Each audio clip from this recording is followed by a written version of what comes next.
In today's video, I'm going to teach you how to add your products and services to QuickBooks Online.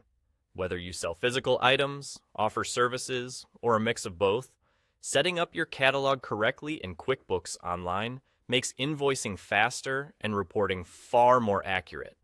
Let's walk through the process together so you know exactly what to click and what each choice means. From your QuickBooks Online dashboard, look to the left panel and click on Sales. Then open the Products and Services tab. This is your central list, where every item you sell or purchase will live. It's also where you can easily search, sort, and manage those items later. Next, click New in the top right corner. This opens the setup window where you'll add a new item. You'll first choose the type of product or service you want to add. If you sell your time or expertise, choose a service. If you sell a physical item that you don't track stock levels for, pick a non-inventory product. If you sell a physical item and need to track quantities on hand, choose an inventory product. And if you sell a set of items or services together as a package, look for the bundle option. Pick the type that best matches how you actually sell and track that item. Now, add the key details. Start with a clear, descriptive name your team and customers will recognize. If you use SKUs, enter the SKU to keep items unique and easy to search.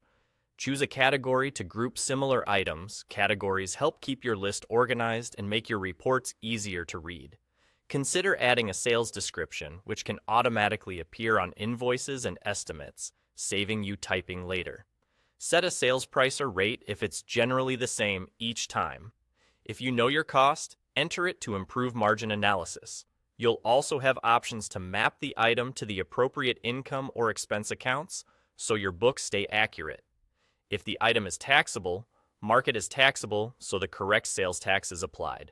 For inventory items, you may see fields for quantity on hand and related details. Enter what's accurate for your records. When everything looks right, click Save and Close. You'll land back on the Products and Services list, and your new item should appear right away. You can always return to this list to edit details, deactivate items you no longer sell, or create more as your catalog grows. And there you go. That's all you need to add your products and services to QuickBooks Online. Take a moment to review your naming conventions and categories so everything stays consistent, and you'll be set up for clean invoices and reliable reports going forward.